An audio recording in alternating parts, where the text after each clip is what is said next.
आशा है आप सभी अच्छे और प्रसन्न होंगे। चलिए आज हम पढ़ते पाठ 8 सच्ची वीरता करते हैं। इस पाठ की शुरुआत यह एक निबंध है। चलिए पढ़ते हैं। सच्ची वीर पुरुष धीर, गंभीर और आजाद होते हैं। उनकी मन की गंभीरता और शांति समुद्र की तरह स्थिर और अचल होती है, परंतु जब ये शेर गरजते हैं तब सदियों तक उनकी दहाड़ सुनाई देती रहती है और अन्य सब आवाजें बंद हो जाती हैं। सत्व गुण के समुद्र में जिनका अंतःकरण निमग्न हो गया वे ही महात्मा, साधु और वीर है। वे लोग अपनी शुद्र जीवन का परित्याग कर ऐसे ईश्वरीय जीवन पाते हैं कि उनके लिए संसार के सब अगम्य मार्ग साफ हो जाते हैं। अगम्य मार्ग अर्थात उनके रास्ते में जो भी कठिन आता है, कठिन रास्ते आते हैं, वो भी सब साफ हो जाते हैं। आकाश उनके ऊपर बादलों का छाता लगाता है। प्रकृति उनके मनोहर माथे पर राज तिलक लगाती है। हमारे मन के राजा ये ही साधु पुरुष है। एक बार एक बागी गुलाम और एक बादशाह की बातचीत हुई। वह गुलाम कैदी दिल से आजाद था। बादशाह ने कहा, मैं तुमको अभी जान से मार डालूंगा, तुम क्या कर सकते हो? गुलाम बोला, हाँ मैं फांसी पर तो चढ़ जाऊंगा, पर तुम्हारा तिरस्कार तब भी कर सकता हूँ। तिरस्कार अर्थात अपमान तब भी कर सकता हूँ। इस गुलाम ने बादशाह की बल की हद दिखला दी। बस इतने ही जोर पर, इतनी ही शेखी पर ये झूठे राजा मार पीट कर कायर लोगों को डराते हैं।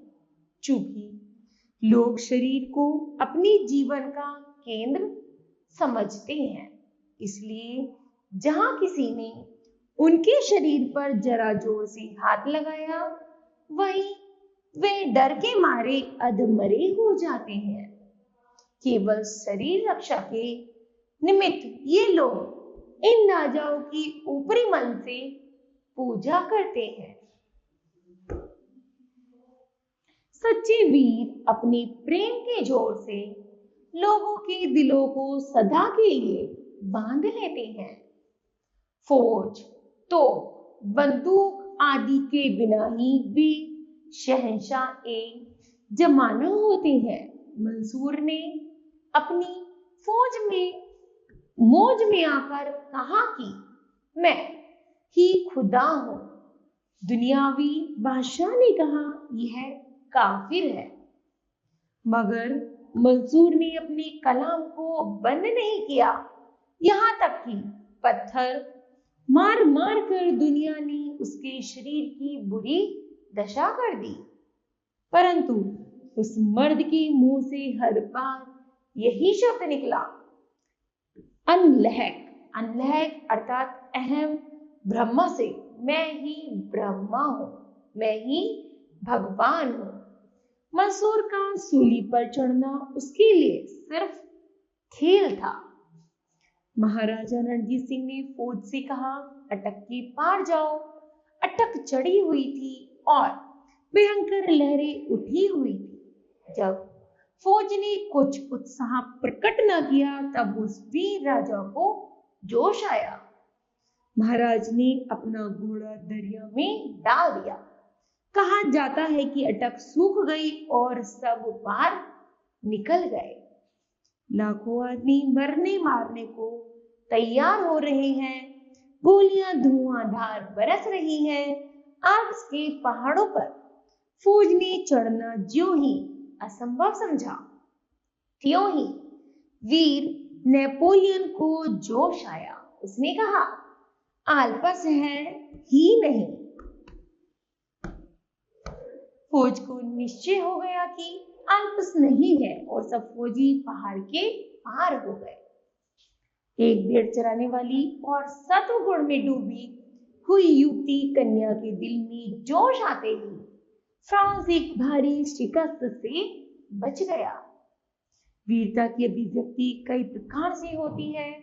कभी उसकी अभिव्यक्ति लड़ने मरने में, खून बहाने में, तलवार तोप के सामने जान गंवाने में होती है, तो कभी जीवन के गुण तत्व और सत्य की तलाश में बुद्ध जैसा राजा व्यक्त होकर वीर हो जाता है।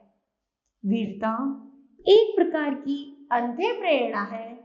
जब कभी इसका विकास हुआ तभी एक नया कमाल नजर आया, एक नई रौनक, एक नया रंग, एक नई बहार, एक नई प्रभुता संसार में छा गई।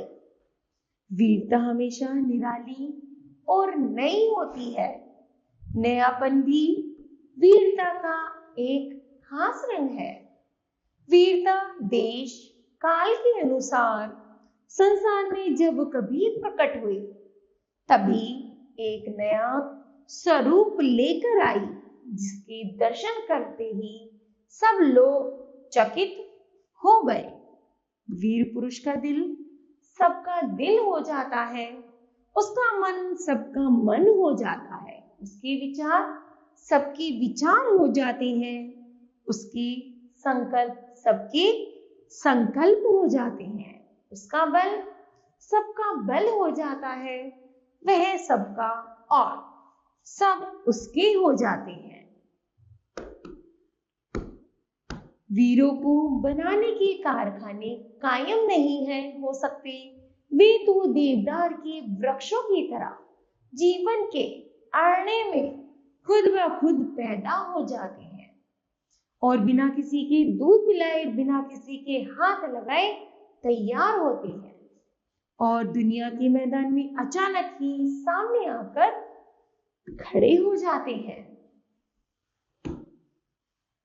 हर बार दिखावा और नाम के लिए छाती ठोककर आगे बढ़ना और फिर पीछे हटना पहले दर्जे की बुजदिली है।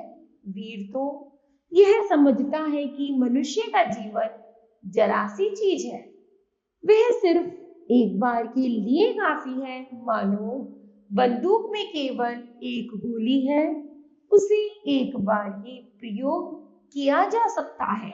हाँ, कायर पुरुष इसको बड़ा ही कीमती और कभी न टूटने वाला हथियार समझते हैं। हर घड़ी आगे बढ़कर और यह दिखाकर कि हम बड़े हैं, वे फिर पीछे इसलिए हट जाते हैं कि उनका अनमोल जीवन किसी और अधिक बड़े काम के लिए बच जाए।